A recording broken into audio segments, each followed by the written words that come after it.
Hi, fourth graders. Welcome back to Reader's Workshop. Happy Tuesday. Today, our learning target is going to focus on fluency. If you remember yesterday, we talked about the three parts of reading. We talked about accuracy. Today, we're going to talk about fluency. And tomorrow, we're going to talk about comprehension. And when you blend all three together, that's when you're truly reading. Okay? So remember that. You need those three things to be blended together to be truly reading. So today we're going to focus on fluency. Okay? And there are 5 components to fluency. The first one is phrasing. Okay? Phrasing is when you read groups of words together in a meaningful way. It's not like when you read and you sound like a choppy robot, like this. I never give up. I am always working on improving my reading. You're not a robot. Don't sound like a robot unless there's a robot in your story. You want to phrase as if you're speaking, like having a conversation with somebody or actually really saying these words when you read aloud. So think about your phrasing and try not to be choppy because then you end up sounding like a robot. Okay, part 2, or the second component, is reading with expression. And that's reading with feeling and tone. Okay, so if your character is feeling emotional, show it. If your character is feeling angry, show it. The voices that you use, the emotion and the tone that you put into your voice will really help you understand exactly how the character is feeling in that moment. Okay? And especially if you're reading aloud, you want your audience to understand the emotion behind what your character is experiencing and feeling. Okay? Number 4. Hope you can see this. The rate of speed. So you have to think about when the appropriate times are to slow down, when the appropriate times are to speed up. If the story is at a really exciting moment, you're going to want to speed up, right? Because that kind of helps your audience understand that, hey, this is an exciting part. I'm going to talk really fast because when we're excited, we talk like that, right? Or if it's maybe a slow or kind of sad or depressing part, maybe you slow your rate down, okay? Because that also helps us understand the emotion behind what's being said. Number 5, volume, right here. You don't want to read too loudly and you don't want to read too softly. I always like to think of the 3 bears, right? It has to be just right, okay? If you read too loudly, people are going to be blocking their ears. If you read too softly, people may not be able to hear you, okay? So I'm going to give you an example of what reading a fluent passage should sound like. So here is one of my favorite books, Super Fudge by Judy Blume. It's a great, great book. And I'm going to quickly read a little passage just so that you can hear me using the 5 components of fluency as I read. Okay? Fudge was at the sink. He stood on his stool, lathering his hands with 3 inches of suds. "Hello, you must be Bert," he said in his best Sesame Street voice. "My name is Ernie. Glad to meet you." He offered me one of his sudsy little hands. Roll up your sleeves, I told him. You're making a mess. Mess, mess, I love to make a mess, he sang.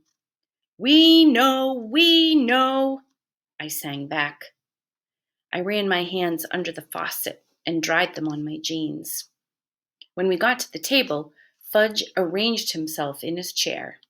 Since he refuses to sit in his booster seat, he has to kneel so he can reach his place at the table. Peter didn't scrub, he said. He only rinsed. You little, I started to say, but Fudge was already yapping away to my father. Hello, I'm Bert. You must be Ernie. That's right, my father said, playing along with him. How are you, Bert? So, did you see? I used a lot of the 5 components as I read that.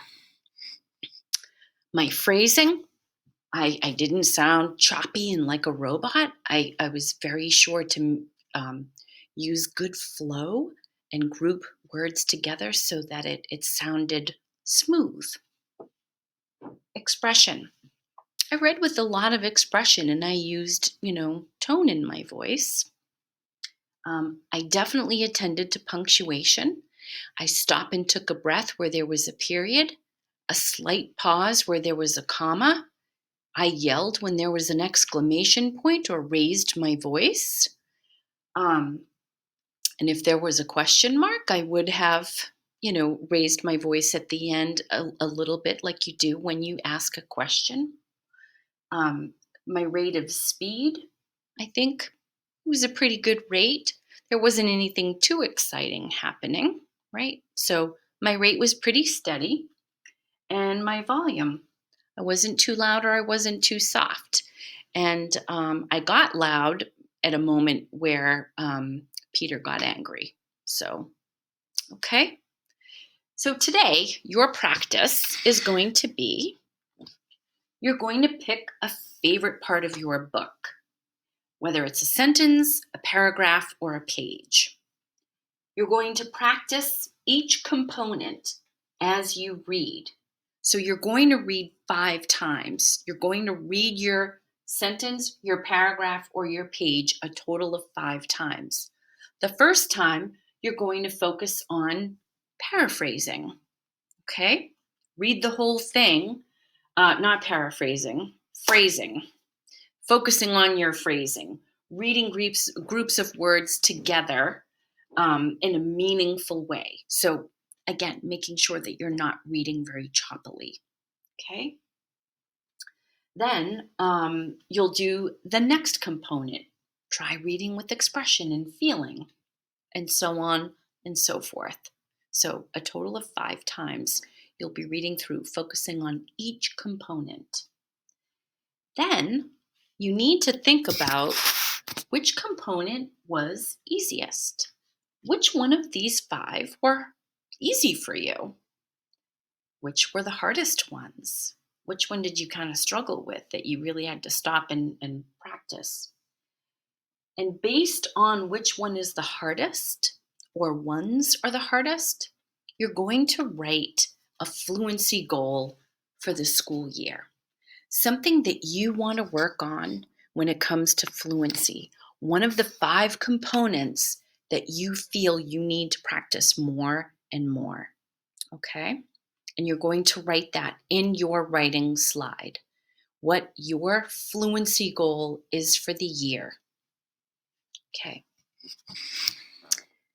Then, after you practice and you write your fluency goal for the school year, your teacher's going to call you back and you're going to share. You're going to share with a partner, or maybe you do it whole group. It's up to your teacher. How did it go? Then you can listen to each other read. Maybe some of you might want to volunteer and practice, your fluency and let other people listen. Or maybe your teacher will partner you up with somebody and you'll listen to each other read. And most importantly, share your goal. Talk about what your goal is and why you chose to focus on that component of fluency for the school year. Okay. All right. And how do you know you hit your target? Well, if you can focus on phrasing, expression, punctuation, speed, and volume while reading, especially reading aloud, then you've hit your target. Okay. Good luck, fourth graders. Can't wait to hear you read.